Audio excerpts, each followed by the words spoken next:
আসসালামু আলাইকুম এভরিওয়ান। আজকে আমি কচুরমুখী দিয়ে ট্যাংরা মাছ দিয়ে রান্না করব। কীভাবে কচুরমুখী দিয়ে ট্যাংরা মাছ দিয়ে রান্না করি দেখেন আপনারা সম্পূর্ণ ভিডিওটা। কচুরমুখীগুলো ভাপ দইয়া কাইটা নিছি, এবার ভাপ দিয়ে নিব 10 মিনিট। কচুরমুখীগুলো ভাপ দিয়ে নামাই নিছি, আর এখানে ট্যাংরা মাছ নিয়ে নিয়েছি। মাছের মাঝে হলুদ মাখাই নিব, লবণ, ফাঁকি মরিচের গুঁড়ো, এবার একটু রান্নার তেল দিয়ে মাখাই নিব। পাইপেন বসা দিয়েছি, এবার তেল দিয়ে দিব।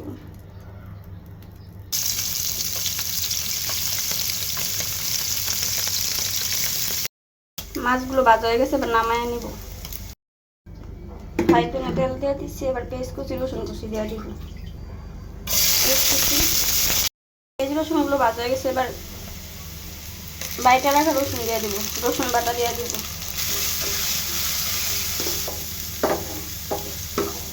পেঁয়াজ রসুনগুলো ভাজা হয়ে গেছে, এবার জিরা বাটা দিয়ে দিব। এখানে একটু পানি দিয়ে দেবো মশলার বাটি দিয়ে। এখানে গুঁড়া মশলা দিয়ে দিব, হলুদ গুঁড়ো,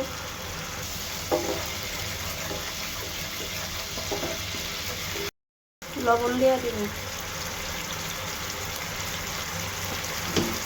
মিক্স করে দেবো মশলার সাথে। মশলাটা 5 মিনিট কষায় নিয়েছি, এবার মুখিগুলো দিয়ে দিব।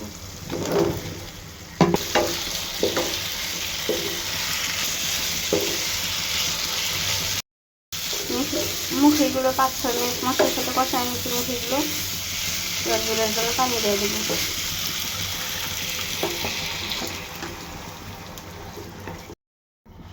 উপরে দিয়ে কয়েকটা কাঁচামরিচ দিয়ে দিব। এবার ঢাকনা দিয়ে টাইকে 20 মিনিটের মতো রান্না করে নিব। ঢাকনাটা খুলে তরকারিতে মাছ দিয়ে দিব।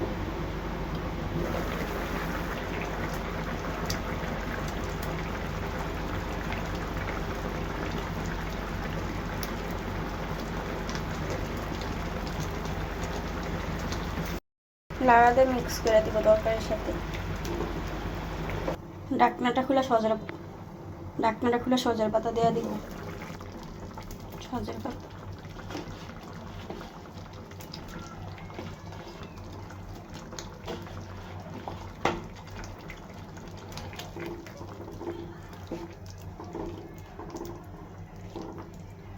আর 1 মিনিট রান্না করে নামায় নিব।